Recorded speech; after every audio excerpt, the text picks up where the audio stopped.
Senhor, preciso te dizer que é impossível esquecer que não estou só nessa batalha entre o bem e o mal. A cada nova experiência eu te glorifico mais. Te ter é maior diferença em mim. Se os bons combates eu não combater, minha coroa não conquistarei. Se minha carreira eu não completar, de que vale a minha fé tanto guardar? Se perseguido aqui eu não for, sinceramente um cristão não sou. A tua glória quero conhecer, viver a experiência de sobreviver.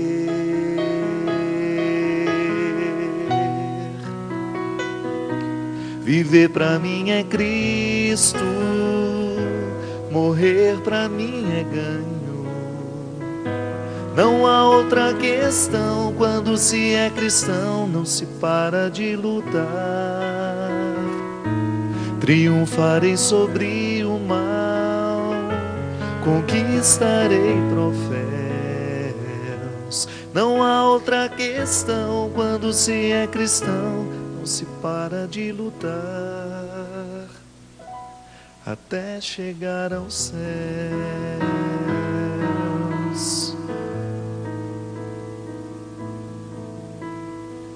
Se os bons combates eu não combater, minha coroa não conquistarei.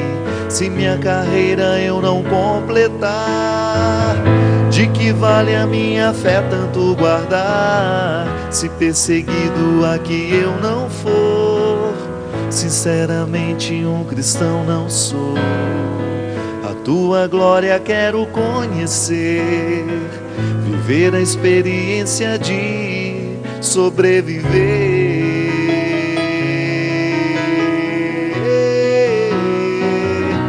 Viver pra mim é Cristo, morrer pra mim é ganho. Não há outra questão, quando se é cristão não se para de lutar. Triunfarei sobre o mal, conquistarei troféus. Não há outra questão, quando se é cristão não se para de lutar, até chegar aos céus.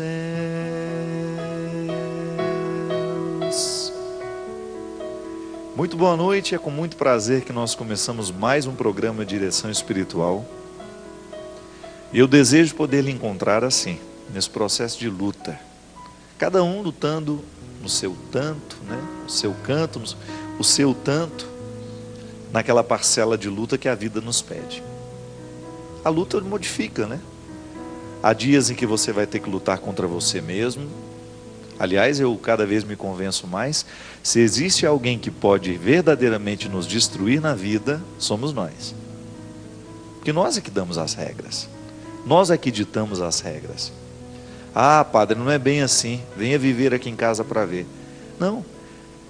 Quando você vai para viver as regras com os outros, você leva as suas regras pessoais. É dessas que eu estou falando. E é nessas regras que Jesus mexia. O início de toda a conversão que nós vemos passando pela vida, né? Jesus passando pela vida das pessoas e gerando mudanças, o que ele fazia era realmente transformar as regras particulares.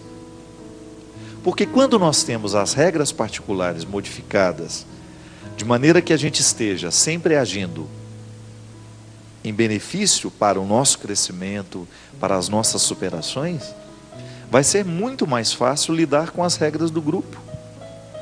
É por isso que a conversão é, antes de qualquer coisa, um acontecimento pessoal.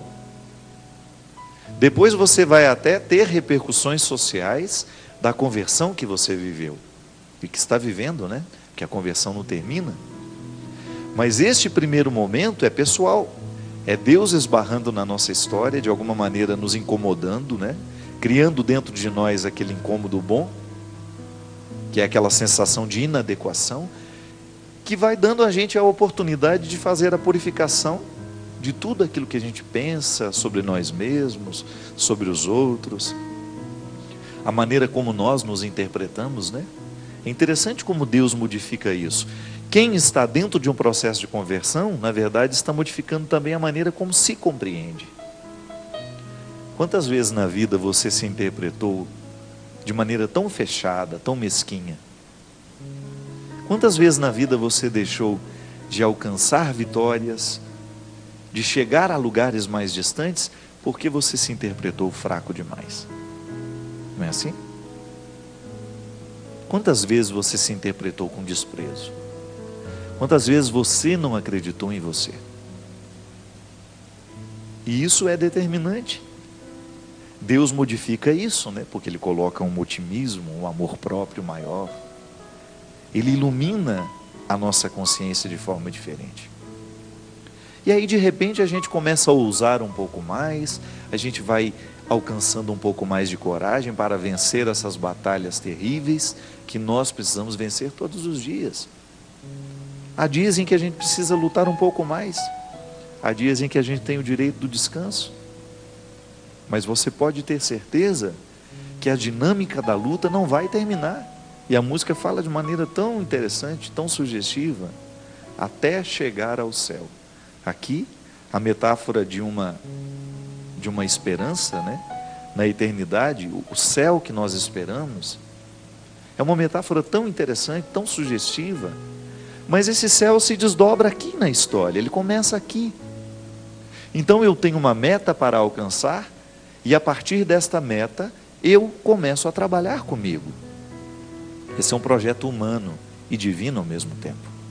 Por isso conversão é um projeto humano, divino.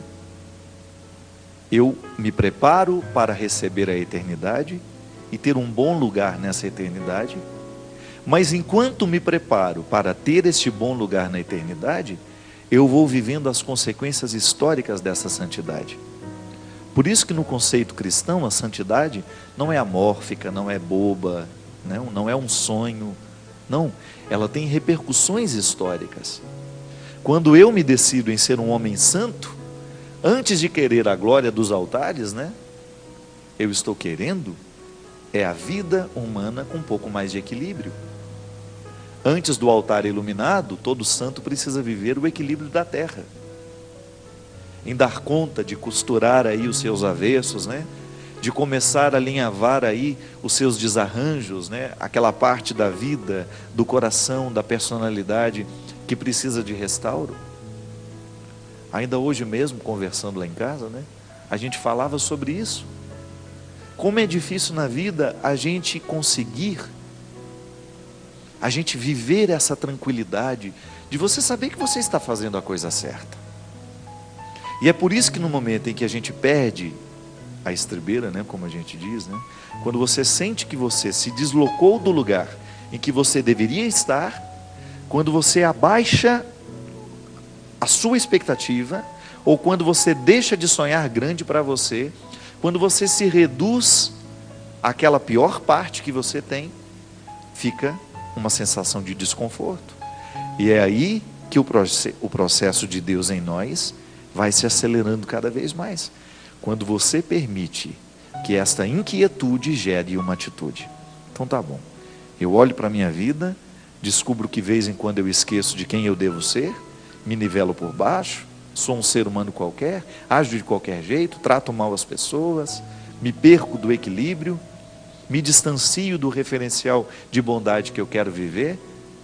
E aí, no momento que você reconhece isso, você assume sua verdade e você constrói uma atitude que possa restaurar o que você estragou, que possa consertar o que você machucou.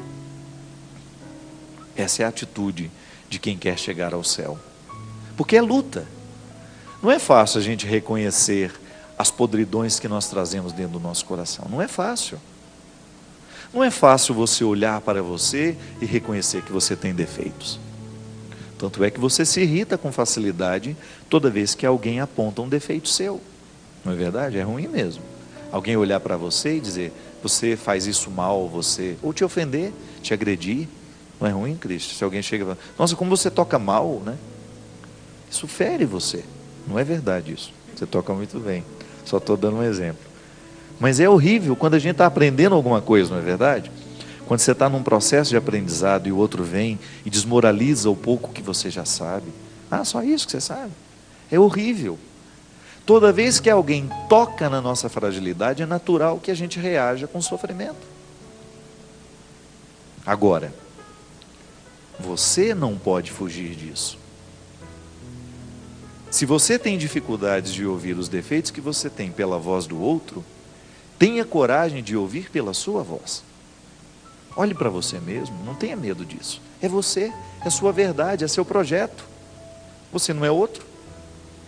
Por mais esforço que você fizer, você não vai ser outra pessoa. Por mais plástica que você faça, por mais que você queira mudar o seu rosto, o seu corpo, você não vai ser outra pessoa.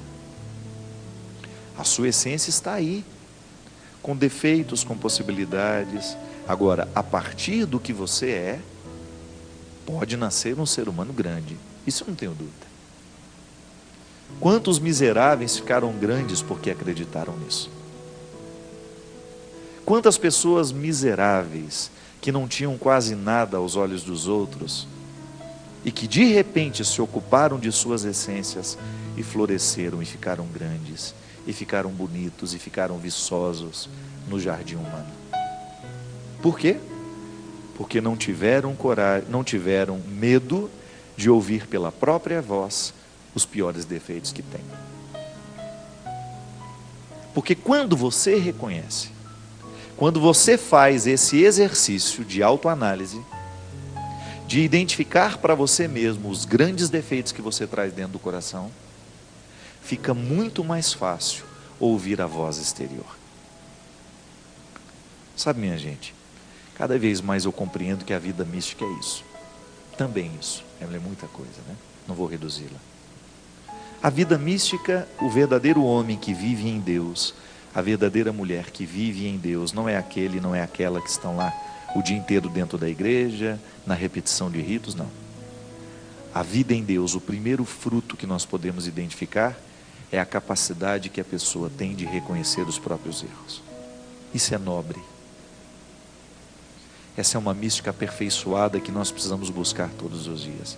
E ela só vai tomar conta do nosso coração quando nós tivermos coragem de analisar quem somos. De olhar sem medo, quem sou eu, quem é você nessa história.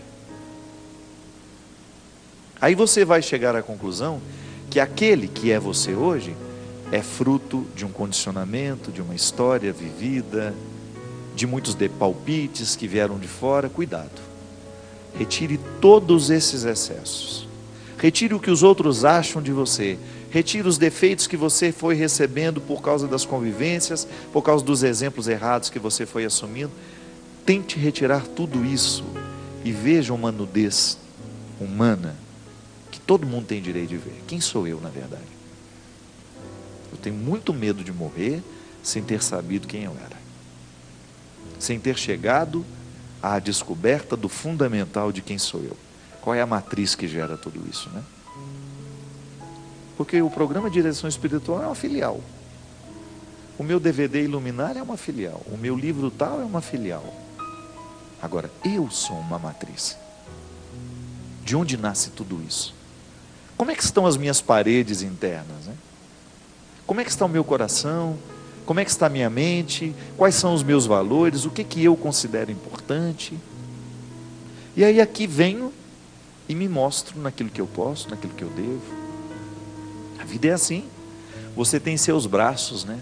Você tem os seus desdobramentos, é onde você vai se mostrando, é onde o essencial se desdobra. A conversão acontece no essencial primeiro, depois manifesta-se nos desdobramentos. Seria muito infértil a gente pensar que a conversão é só nos desdobramentos. Não adianta nada eu vir aqui, fazer um programa e falar, se depois aquilo que foi a pauta deste programa não atingir a minha vida também. porque senão eu estou pregando uma religião que é infértil.